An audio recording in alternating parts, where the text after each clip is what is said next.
അർത്ഥമുള്ള സ്വലാത്ത് എന്ന വാക്ക് അല്ലാഹുവുമായും സയ്യിദുനാ മുഹമ്മദ് മുസ്തഫ സല്ലല്ലാഹു അലൈഹി വസല്ലമയുമായും മനസ്സിന്റെ ബന്ധം വർദ്ധിപ്പിക്കാനുള്ള അമലാണ്, സിലത്ത് വർദ്ധിപ്പിക്കാനുള്ള ബന്ധമാണ്, കണക്ഷൻ കൂട്ടാനുള്ള അമൽ. ഇത് തന്നെയാണ് ചിലരെ ജമാഅത്തിന് പോകാൻ കൽബ് സമ്മതിക്കാത്തത്. ഇത് തന്നെയാണ് ചിലരെ ജമാഅത്തുകൾക്ക് പോകാനും സമയത്ത് നിസ്കരിക്കാനും കൽബും ശരീരവും അനുവദിക്കാത്തത്. ഏതോ തൗബ ചെയ്യാത്ത തെറ്റുകൾ കൽബിൽ അവശേഷിക്കുന്നുണ്ടാകും. ആ അടയാളങ്ങളെ ഇസ്തിഗ്ഫാർ കൊണ്ട്, ഹസനാത്തുകൾ കൊണ്ട്, സൽക്കർമ്മങ്ങൾ കൊണ്ട് ശുദ്ധീകരിച്ച് നല്ല ഹൃദയമുള്ള അവസ്ഥയിലേക്ക് നമ്മൾ വളർന്നാൽ എന്നതിന് അറബി ഭാഷയിൽ സ്വലാത്ത് എന്നാണ് ഉപയോഗിക്കാറുള്ളത്. നബി സല്ലല്ലാഹു അലൈഹി വസല്ലമയുടെ മേൽ സ്വലാത്ത് ചൊല്ലുന്നതിനും ഉപയോഗിക്കുന്ന പ്രയോഗം അത് തന്നെയാണ്. സ്വലാത്ത് എന്ന് പറഞ്ഞാൽ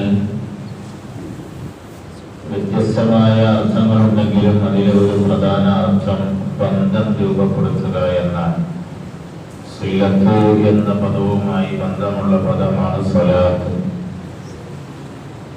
കണക്ഷൻ ഉണ്ടാക്കാനുള്ള അമലാണ് സ്വലാത്ത് എന്നർത്ഥം. നബി സല്ലല്ലാഹു അലൈഹി വസല്ലം മിഅ്റാജിന്റെ രാത്രിയിൽ അല്ലാഹുവുമായി വളരെ അടുത്ത ഒരു കണക്ഷൻ രൂപപ്പെട്ടൊരു സമയം.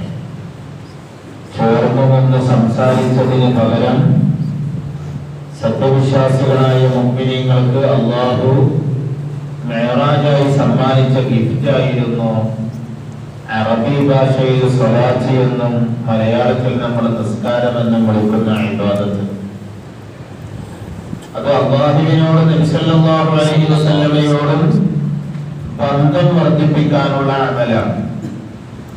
അതുകൊണ്ടാണ് നിസ്കാരത്തിൽ രണ്ടുപേരെ മാത്രമേ നമ്മൾ അഭിസംബോധന ചെയ്യാറുള്ളൂ. ഒന്ന് അല്ലാഹുവിനെയാണ്, മറ്റൊന്ന് അസ്സലാമു അലൈക അയ്യുഹൻ നബിയ്യു വറഹ്മത്തുള്ളാഹി വബറകാതുഹു എന്ന് പറഞ്ഞ് ഹബീബായ നബി സല്ലല്ലാഹു അലൈഹി വസല്ലം പിന്നീട് നബി സല്ലല്ലാഹു അലൈഹി വസല്ലമയുടെ മേൽ സ്വലാത്ത് ചൊല്ലി മദീനയുമായുള്ള മാനസിക ബന്ധത്തെ കൂടുതൽ അടുപ്പിക്കാൻ ആവശ്യമായതൊക്കെ നമ്മൾ നിർവഹിക്കാറുണ്ട്. അതുകൊണ്ട് മുഅ്മിനീങ്ങളായ നമ്മളിൽ ഓരോരുത്തരും ശ്രദ്ധിക്കേണ്ടത് അല്ലാഹുവുമായി ബന്ധം വർദ്ധിപ്പിക്കാനുള്ള ഒരു അമലിനെ നമ്മൾ നിർവഹിച്ച് പിരിഞ്ഞു പോകുമ്പോൾ പ്രത്യേകിച്ചൊരു ബന്ധവും കൂടാത്ത മാനസിക തലത്തോടുകൂടെ പിരിയരുത്. ഒരു വക്ത് നിസ്കരിച്ച് കഴിഞ്ഞ് പിരിഞ്ഞു പോയിട്ട് ഖൽബിന് അല്ലാഹുവുമായി 1% പോലും ബന്ധം കൂടിയിട്ടില്ല എന്ന് പറയേണ്ടി വരുന്ന അവസ്ഥ നമ്മുടെ ഇബാദത്തുകൾക്ക് ഒരിക്കലും വരരുത്. നമ്മൾ സ്വലാത്തുകൾ ചൊല്ലിയിട്ട് നമ്മളും സയ്യിദുനാ റസൂലുള്ളാഹി സ്വല്ലല്ലാഹു അലൈഹി വസല്ലമയും തമ്മിലുള്ള മാനസികമായ ബന്ധവും സ്നേഹവും വർദ്ധിക്കുന്നില്ലെങ്കിൽ എവിടെയോ നമ്മുടെ ഇബാദത്തുകൾക്ക് അശ്രദ്ധ വന്നു പോകുന്നുണ്ടാകും. ഒരാളിങ്ങനെ നിസ്കരിക്കാൻ വേണ്ടി നിൽക്കുന്ന സമയം തന്നെ ഇന്നല്ലാഹ മുഖബിലൻ ഇലൽ മുസല്ലി ഹദീസിൽ കാണാം, നമ്മൾ നിസ്കരിക്കാൻ ഇരിക്കുമ്പോൾ അല്ലാഹു അവരോട് ഫേസ് ടു ഫേസ് ആയി നിൽക്കും. അവരുടെ മുന്നിൽ റബ്ബുണ്ടാകും, നമ്മെ കേൾക്കാൻ അല്ലാഹു തആല ഉണ്ടാകും. നമ്മൾ എന്ത് പറഞ്ഞാലും നമ്മോട് ഏറ്റവും ചേർന്ന് നിൽക്കുന്നവർ ഒരുപക്ഷെ സൊഫിയിലുള്ളത് അടുത്ത ആളാണെങ്കിലും ആ അടുത്തുള്ള ആളെക്കാളും അടുത്ത ഒരാളുണ്ട്. അത് നമ്മുടെ റബ്ബാണെന്നുള്ള ബോധ്യവും തിരിച്ചറിവും നമുക്കുണ്ടാകണം. സയ്യിദുനാ മുഹമ്മദ് റസൂലുള്ളാഹി സ്വല്ലല്ലാഹു അലൈഹി വസല്ലം പറഞ്ഞു, ഇദാ കാന റജുലു ബി അർളി ഫലാത്തിൻ, ഒരാളൊരു ഒഴിഞ്ഞ പ്രദേശത്തായി പോയി, അങ്ങനെ ഫതഹീനു സ്വലാ, നിസ്കാരത്തിന്റെ സമയമായാൽ അവൻ വേഗം വുളൂ ചെയ്ത് നിസ്കരിക്കണം. നബി സല്ലല്ലാഹു അലൈഹി വസല്ലം അവിടെ ഉപയോഗിക്കുന്ന ഒരു പ്രയോഗമുണ്ട്. ഒരാളിങ്ങനെ നിസ്കരിക്കാൻ വേണ്ടി നിന്നു, എന്നിട്ട് ഫൈൻ അഖാമ സ്വല്ലാ മഅഹു മലക്കാ, അവനെങ്ങാനും ഇഖാമത്ത് മാത്രമേ കൊടുത്തുള്ളൂ. പലപ്പോഴും നമ്മളൊക്കെ ഒറ്റയ്ക്ക് നിസ്കരിക്കുമ്പോൾ അശ്രദ്ധരാകുന്ന ഒരു വിഷയമാണിത്. അല്ലാഹു നിസ്കാരത്തെ എത്ര ഗൗരവത്തോടെയാണ് കാണുന്നത് എന്ന് നമ്മെ നബി സല്ലല്ലാഹു അലൈഹി വസല്ലം പഠിപ്പിക്കുന്ന ഒരു ഹദീസ് കൂടിയാണിത്. ഇഖാമത്ത് മാത്രമേ കൊടുത്തുള്ളൂ, എന്നാൽ അവന്റെ കൂടെ അവന്റെ 2 മലക്കുകൾ നിസ്കരിക്കും. എന്നാലോ അവൻ ബാങ്ക് കൊടുത്തു, ഇഖാമത്തും കൊടുത്തു. എന്നാ സല്ലല്ലാ ഖൽഫഹു മിൻ ജുനൂദില്ലാഹി മാ ലാ യുറാ തർഫാ, പരിധിയില്ലാത്ത കണ്ണെത്താ ദൂരത്തേക്ക് നിൽക്കാൻ മാത്രം നിർണയിക്കാൻ കഴിയാത്ത വിധം, എണ്ണി തിട്ടപ്പെടുത്താൻ കഴിയാത്ത വിധം അല്ലാഹുവിന്റെ മലായികത്ത് അവന്റെ മുന്നിൽ അവനോടൊപ്പം നിസ്കരിക്കുമെന്ന് മുഹമ്മദ് മുസ്തഫ സല്ലല്ലാഹു അലൈഹി വസല്ലം. കാരണം അവൻ അല്ലാഹുമായുള്ള കണക്ഷൻ ശരിയാക്കാൻ അവന്റെ മുന്നിൽ റബ്ബ് വന്നു നിൽക്കുന്ന സമയമാണ്.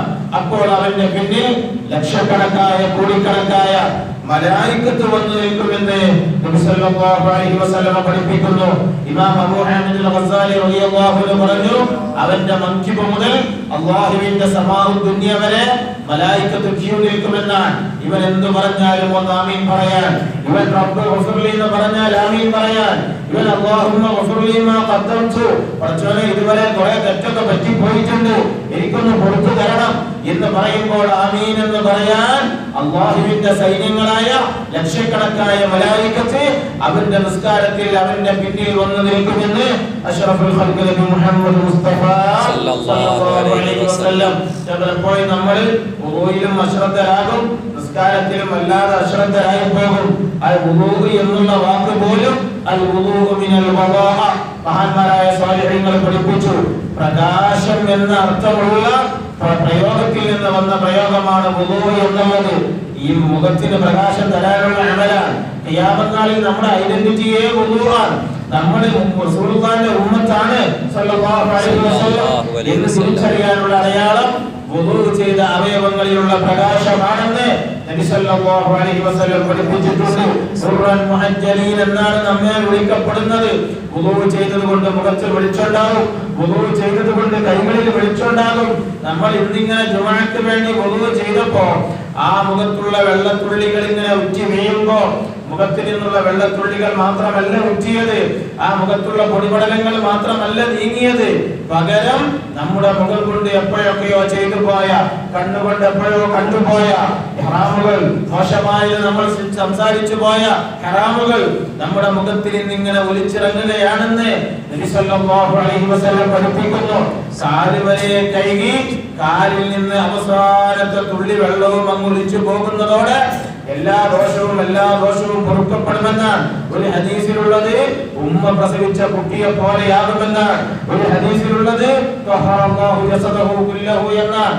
ശരീരത്തിൽ എന്തൊക്കെ തിന്മയുടെ അടയാളങ്ങൾ ഉണ്ടായിരുന്നോ സർവ്വതിനെയും അല്ലാഹു നീക്കിക്കളയുമെന്നാണ് അഷ്റഫുൽ ഖൽഖ് റസൂലുള്ളാഹി സ്വല്ലല്ലാഹു അലൈഹി വസല്ലം പഠിപ്പിച്ചത്.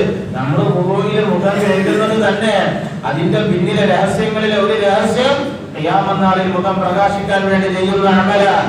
വലത് കൈയിൽ നമ്മൾ ക്ലീൻ ആക്കുമ്പോൾ വലത് കൈയിൽ കിതാബ് ലഭിക്കാനുള്ള അർഹതയാണ് അല്ലാഹു നമുക്ക് നിശ്ചയിച്ചു തരിക. ഇടത് കൈ നമ്മൾ കഴുകുമ്പോൾ ഖിയാമത്ത് നാളിൽ ഇടത് കൈയിൽ കിതാബ് ലഭിക്കാതെ സുരക്ഷിതരാകുന്നതിൽ നമ്മളെ അല്ലാഹു ഉൾപ്പെടുത്താനുള്ള ഒരു വഴിയാണ്, ഒരു നിമിത്തമാണത്. തല തടവുമ്പോൾ അർശിന്റെ തണൽ ലഭിക്കാനുള്ള അമലുകളുടെ കൂട്ടത്തിലെ ഒരു പ്രധാന അമലാണത്. സയ്യിദുനാ റസൂലുള്ളാഹി സ്വല്ലല്ലാഹു അലൈഹി വസല്ലം പഠിപ്പിച്ചത്, ഒരു മുഅ്മിനായ മനുഷ്യൻ വുളൂ ചെയ്യുമ്പോൾ തല തടവിയാൽ ആ തലയിലുള്ള എല്ലാ മുടികളുടെ എണ്ണം അനുസരിച്ച് അല്ലാഹു ദോഷം പൊറുക്കുമെന്നാണ്. എത്ര മുടികളുണ്ടെങ്കിലും അതുകൊണ്ട് ആ തലയൊക്കെ മുഴുവൻ തടവണം. അങ്ങനെയാ സുന്നത്ത്. നമ്മൾ പലപ്പോഴും ഇങ്ങനെ തോണ്ടി പോകലാണ് നമ്മളെ പതിവ്.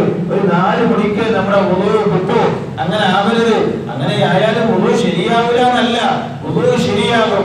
എന്നാലും അതിന്റെ പൂർണ്ണത തല പരമാവധി തടവാൻ ശ്രമിക്കലാണ്. തലയിൽ എത്ര മുടിയുണ്ടോ അതിന്റെ എണ്ണം അനുസരിച്ച് അല്ലാഹു ദോഷം പൊറുക്കുമെന്നാണ് സയ്യിദുനാ മുഹമ്മദ് റസൂലുള്ളാഹി സ്വല്ലല്ലാഹു അലൈഹി വസല്ലം പഠിപ്പിച്ചത്. ചെവികൾ നമ്മൾ കേൾക്കുന്നത് സ്വർഗ്ഗത്തിലേക്ക് ഹിസാബില്ലാതെ വിളി കേൾക്കാൻ അർഹതയുണ്ടാകാൻ വേണ്ടിയാണ്. കാലുകൾ നമ്മൾ കേൾക്കുന്നത് സിറാത്ത് പാലത്തിൽ വീഴാതെ സ്വർഗ്ഗം വരെ എത്താനുള്ള അർഹതയിലേക്ക് നമ്മെ എത്തിച്ചു തരുന്ന അമലാണ്. പക്ഷെ പലപ്പോഴും നമ്മൾ വുളൂയിൽ ഒരു ബോധവുമില്ലാതെ അശ്രദ്ധരായ പലപ്പോഴും വുളൂ ചെയ്യാം. അതൊക്കെ കഴിഞ്ഞാല് പിന്നെ പള്ളിയുടെ കുറച്ച് നമ്മൾ വുളൂ ചെയ്ത് ഇങ്ങനെ കയറുന്നിടത്തൊരു ദുആ ഉണ്ടാകും. അല്ലാഹുമ്മ ജഅൽനി മിനൽ തവ്വാബീന വജഅൽനി മിനൽ മുതതഹ്ഹിരീന വജഅൽനി മിൻ ഇബാദിക സ്വാലിഹീൻ ഉൾക്കൊള്ളുന്ന ദുആ. ഒരാൾക്ക് സ്വർഗ്ഗത്തിലേക്ക് സിറാത്ത് പാലവും കടന്നെത്തിയാൽ പിന്നെയുള്ള ആവശ്യത സ്വർഗ്ഗത്തിന്റെ കവാടങ്ങളൊക്കെയും തുറക്കപ്പെടണം. സ്വർഗ്ഗത്തിലേക്ക് സൗകര്യപൂർവ്വം സന്തോഷത്തോടെ പോകാനാവണം. അതിനുള്ള അമലാണ്, അതിനുള്ള യോഗ്യത വാങ്ങിത്തരുന്ന അമലാണ്. എല്ലാ പള്ളിയിലും ഏത് പള്ളിയിൽ നമ്മൾ നിസ്കരിക്കാൻ കയറിയാലും വുദൂ കഴിഞ്ഞാലുള്ള ദുആ എന്ന ദുആ എല്ലാ സ്ഥലത്തും ഉണ്ടാവും. നമ്മൾ 2ാം ക്ലാസ്സിൽ നിന്ന് 3ാം ക്ലാസ്സിൽ നിന്ന് പഠിച്ച ദുആകൾ. പക്ഷേ സ്വർഗ്ഗത്തിലേക്കുള്ള ഡോറുകൾ ഓപ്പൺ ആക്കി തരുന്ന ദുആ. സ്വർഗ്ഗത്തിന്റെ ഡോറും ഓപ്പൺ ആയാലോ പിന്നെ മനുഷ്യന്റെ ഏറ്റവും വലിയ ഇഷ്ടം എന്താ? അല്ലാഹുവോട് സംസാരിക്കലാണ്. സ്വർഗ്ഗത്തിൽ പലതുണ്ട്, പല സന്തോഷമുണ്ട്. പക്ഷെ ഏറ്റവും വലിയ സന്തോഷം അല്ലാഹുവിനെ കണ്ടുമുട്ടലും അല്ലാഹുവോട് സംസാരിക്കലുമാണ്. അതിന്റെ പ്രതിനിധാനമാണ് നിസ്കാരം എന്നുള്ളത്. അതിന്റെ പ്രതിനിധാനമാണ് നിസ്കാരം. പക്ഷെ വുദൂഇനെയും നിസ്കാരത്തെയും എന്തുകൊണ്ടോ അശ്രദ്ധയോടുകൂടെ നിർവഹിക്കുന്നവരുടെ എണ്ണം വളരെ കൂടുതലാണ്. നമ്മൾ ജുമുഅക്ക് വേണ്ടിയാണ് കൂടിയത്. ഓരോ നിമിഷവും തക്ബീർ കെട്ടിയത് മുതൽ സലാം വീട്ടുന്നത് വരെയുള്ള ഓരോ സെക്കൻഡും ഇന്നല്ലാഹു മുഖബിലുൻ അലൽ മുസല്ലീൻ, അല്ലാഹു നമ്മുടെ മുന്നിലാണ്, മലായികത്തൊക്കെയും നമ്മുടെ കൂടെയാണ്. എന്നിട്ട് നമ്മൾ നമ്മുടെ ഖൽബിനെ ഇബ്ലീസിനെ കൈമാറുന്ന ഒരവസ്ഥ ഉണ്ടാകരുത്. സ്വലാത്ത് നിസ്കാരം എന്ന അർത്ഥമുള്ള സ്വലാത്ത് എന്ന വാക്ക് അല്ലാഹുവുമായും സയ്യിദുനാ മുഹമ്മദ് മുസ്തഫ സല്ലല്ലാഹു അലൈഹി വസല്ലമയുമായും മനസ്സിന്റെ ബന്ധം വർദ്ധിപ്പിക്കാനുള്ള അമലാണ്. സിറത്ത് വർദ്ധിപ്പിക്കാനുള്ള ബന്ധമാണ്. കണക്ഷൻ കൂട്ടാനുള്ള അമലാണ്. പക്ഷെ അത് അശ്രദ്ധയിലായി പോകരുത്. അന്നേരം കൽബ് നമ്മൾ ഇബ്ലീസിന് ആകരുത് കൊടുക്കുന്നത്. നമ്മുടെ നിസ്കാരത്തിന്റെ 20% അല്ലാഹുവിന് വേണ്ടി മാത്രം ശരീരവും മനസ്സും നിസ്കരിക്കാറുണ്ടോ എന്ന് നമ്മൾ ഓരോരുത്തരും ആലോചിച്ചു നോക്കുക. ചില ആളുകളൊക്കെ അവരവരുടെ തിരക്കുകളൊക്കെ കൂടി വരുമ്പോ പിന്നെ നിസ്കാരത്തെ അശ്രദ്ധയുമായി മാറും. ചില ആളുകൾക്ക് ഖളാഅ് പോലും വിഷയമാകാത്ത അവസ്ഥയിലേക്ക് മനസ്സ് ഇബ്ലീസിന്റെ വലയിൽ പെട്ടുപോകും. സയ്യിദുനാ മുഹമ്മദ് റസൂലുള്ളാഹി സ്വല്ലല്ലാഹു അലൈഹി വസല്ലം പറഞ്ഞു, മൻ ലഖിയല്ലാഹ വഹുവ മുദിഉൻ ലിസ്സലാത്തി ലം യഹ്ബില്ലാഹു ശൈഅൻ മിൻ ഹസനാതി. ഒരാൾ നിസ്കാരം ഒഴിവാക്കി അല്ലാഹുവിന്റെ മുന്നിലേക്ക് വന്നാൽ അവന്റെ മറ്റു സൽക്കർമ്മങ്ങളെ പോലും അല്ലാഹു പരിഗണിക്കുകയില്ലെന്ന് അഷ്റഫുൽ ഖൽഖ് റസൂലുള്ളാഹി സ്വല്ലല്ലാഹു അലൈഹി വസല്ലം. മുഅ്മിനീങ്ങളൊക്കെ ശ്രദ്ധിക്കണം. എന്ത് തിരക്കുണ്ടെങ്കിലും, എന്ത് ബിസിനസ് ഉണ്ടെങ്കിലും, എന്തൊക്കെ തിരക്കുള്ള സാഹചര്യം മുന്നിൽ വന്നാലും നിസ്കാരം ഖളാ ആവാതെ സൂക്ഷിക്കുക എന്നുള്ളത് നമ്മുടെ പ്രൈമറി ഡ്യൂട്ടിയാണ്. അത് പരലോകത്തെ വിജയത്തിന്റെ അടിസ്ഥാനമാണ്. അതുകൊണ്ട് ആ ബാങ്കിൽ വിളിച്ചു പറയുന്നത് ഹയ്യ അലൽ ഫലാഹ്, രണ്ട് ലോകവും വിജയിക്കാൻ നിങ്ങൾ നിസ്കരിക്കാൻ വന്നോളൂ എന്ന് അല്ലാഹു തആല വിളിച്ചു പറയുന്നത്. നമ്മളിൽ പലരും അപ്പോൾ പറയാൻ ശ്രമിക്കുന്ന മറുപടി I am busy now, I will call you later എന്നാണ്. അല്ലാഹു ഇപ്പോഴേക്ക് സമയമൊന്നുമില്ല, എല്ലാ പണിയൊക്കെ ഒന്ന് കഴിഞ്ഞോട്ടെ, എല്ലാം ഒന്ന് ഫ്രീ ആയിക്കോട്ടെ, എന്നിട്ട് ഞാൻ ഉത്തരം ചെയ്യാമെന്ന. ഓരോരുത്തരും ചിന്തിച്ചു നോക്കിയാൽ നമ്മൾ നമ്മുടെ മക്കളെ ഒന്ന് വിളിക്കുന്നു, മക്കളപ്പ എന്തോ ഗെയിം കളിക്കുകയോ മൊബൈലിലോ ആണ്. അവരൊരു മണിക്കൂർ കഴിഞ്ഞിട്ട് നമ്മോട് വന്ന് ചോദിക്കാം പാപ്പന്തിനെ വിളിച്ചിരുന്നു എന്ന് ചോദിച്ചാൽ എന്തായിരിക്കും നമ്മുടെ മാനസികാവസ്ഥ? അല്ലാഹുവിന് നമ്മുടെ മാനസികാവസ്ഥയല്ല. എന്നാലും അല്ലാഹു തആല വിളിച്ചാൽ ഇഷ്ടത്തോടെ വേഗത്തിൽ പോകാൻ നമുക്ക് ഖൽബുണ്ടാകണം. അങ്ങനെ ഒരു ഖൽബുണ്ടെങ്കിൽ ഖബർ മുതൽ മഹ്ശർ വരെ എവിടെയും ബ്ലോക്ക് ഇല്ലാതെ നമുക്ക് പോകാം. ഖബർ മുതൽ സ്വർഗ്ഗം വരെ ബ്ലോക്ക് ഇല്ലാതെ നമുക്ക് പോകാം. സ്വർഗ്ഗത്തിലേക്ക് ആദ്യം എത്തുന്ന ഒരു വിഭാഗം ആളുകളോട് മലായികത്ത് ചോദിക്കും, മാ കാന അഅമാലുക്കും, നിങ്ങളൊക്കെ എന്ത് അമല് ചെയ്തിട്ടാ ഇത്ര വേഗതയിൽ ഇവിടെ എത്തിയത്? അവർ പറയും, കുന്നാ ഇദാ സമിഅനൽ അദാന ഖുംനാ ഇല ത്വഹാറ, ബാങ്ക് കേട്ട ഉടനെ ഞങ്ങൾ നിസ്കാരത്തെ പരിഗണിക്കും. അതാണ് നബി സല്ലല്ലാഹു അലൈഹി വസല്ലമയോട് ഏറ്റവും വലിയ അമൽ ഏതാണ് നബി എന്ന് ചോദിച്ചപ്പോൾ പറഞ്ഞ മറുപടി അസ്സലാത്തു ലിവഖ്തിഹാ, സമയമായാൽ വേഗം നിസ്കരിക്കുക എന്നാണ്. പിന്നെ തോന്നുമ്പോൾ നിസ്കരിക്കാനല്ല, ഖളാഇന്റെ 5 മിനിറ്റ് മുമ്പ് എഴുന്നേറ്റ് നിസ്കരിക്കാനല്ല. ചില ആളുകളുടെയൊക്കെ സുബഹി 5:45 ശേഷമാണ്. കാരണം എന്താ? 6:02 6:03 ആകുമ്പോഴേ ഖളാ ആവും. ഖളാ ആയിട്ടില്ലല്ലോ എന്ന് ആശ്വസിപ്പിക്കാൻ ഇബ്ലീസ് വരും. അല്ലാഹു വിളിച്ചിട്ട് 45 മിനിറ്റ് ഞാൻ മൈൻഡ് ചെയ്തില്ലല്ലോ എന്ന് ഖൽബ് പറയുന്നില്ല. ളുഹർ, അസ്ർ, മഗ്രിബ് മാത്രമാണ് പലരും സമയത്തെ കൂടുതലും പരിഗണിക്കുന്നതായി കാണുന്നത്. എല്ലാ മുഅ്മിനീങ്ങളും എന്തായാലും 5 നേരമേ നമുക്ക് നിസ്കരിക്കാനുള്ളൂ. അതും തന്നെ കുറച്ച് ലോങ് യാത്രക്കാരനാണെങ്കിൽ അവന് ജംഇനും ഖസ്റിനും ഒക്കെ അല്ലാഹു അവസരം തന്ന് നിസ്കാരം ഒഴിവാക്കാതെ നിലനിർത്താൻ അല്ലാഹു നമ്മോട് നിർദ്ദേശിച്ചിട്ടുണ്ട്. അതുകൊണ്ട് അതിൽ നമ്മൾ വീഴ്ച വരുത്താതെ സൂക്ഷിക്കുക. തിരക്കുകളൊക്കെ നമുക്കുണ്ടാവും. തിരക്കില്ലാത്തൊരു ദിവസം നമ്മളെ മുന്നിലൊക്കെ വരാണ്ട്, തിരക്കില്ലാതെ നമ്മൾ കിടന്നു കൊടുക്കുന്ന ഒരു ദിവസം, നമ്മൾ കുളിക്കേണ്ടതില്ലാതെ നമ്മെ ജനങ്ങൾ കുളിപ്പിക്കുന്ന ഒരു ദിവസം, നമുക്ക് സ്വന്തം നിസ്കരിക്കാൻ കഴിയാത്തൊരു ദിവസം നാട്ടുകാർ നമുക്ക് വേണ്ടി നിസ്കരിക്കുന്ന ഒരു ദിവസം വരാനുണ്ട്. അതിന്റെ മുമ്പേ ഒരുങ്ങുക. സമയങ്ങൾ ഇല്ല എന്നുള്ളത് നമ്മളേതോ തെറ്റ് ചെയ്യുമ്പോൾ നമ്മുടെ ഖൽബ് പറയുന്ന ബോധമാണ്. ഒരാൾക്ക് ഒരു ഖൈറിന് അവസരം ഉണ്ടായിട്ട് ആ ഖൈർ നഷ്ടപ്പെടുന്നുണ്ടെങ്കിൽ അതിനർത്ഥം അയാൾ ഏതോ തൗബ ചെയ്യാത്ത തെറ്റുകൾ ജീവിതത്തിൽ സൂക്ഷിക്കുന്നു എന്നാണ്. ജമാഅത്തിന് പള്ളിയിലേക്ക് വരാൻ സൗകര്യമുണ്ട്, നടന്നു വരാവുന്നതേ ഉള്ളൂ, അല്ലെങ്കിൽ വരാനുള്ള വാഹനവും അല്ലാഹു നൽകിയിട്ടുണ്ട്, അതല്ലെങ്കിൽ നടക്കാനുള്ള ആരോഗ്യശേഷി അല്ലാഹു നൽകിയിട്ടുണ്ട്. എന്നിട്ട് ജമാഅത്തിനൊന്നും വരാൻ തോന്നുന്നില്ല, കിടന്നുറങ്ങാനാ തോന്നുന്നത്, വേറെന്തോ പണിയെടുക്കാനാ തോന്നുന്നത്. എങ്കിൽ മുഅ്മിനെ എവിടെയോ ഖൽബിനെ ഒരു സർജറിക്ക് വിധേയമാക്കുക. എവിടെയോ ഒരു കുഴപ്പം ഖൽബിനുണ്ടാകും. ഏതോ തൗബ ചെയ്യാത്ത തെറ്റുകൾ നമ്മുടെ ഖൽബിനെ അസ്വസ്ഥരാക്കുന്നുണ്ടാകും. സയ്യിദുനാ ഹസനുൽ ബസരി റളിയല്ലാഹു അൻഹു പറഞ്ഞു, ഇന്നി ഉഹിബ്ബു ഖിയാമൽ ലൈൽ, എനിക്ക് തഹജ്ജുദ് വല്ലാത്ത ഇഷ്ടമാണ്.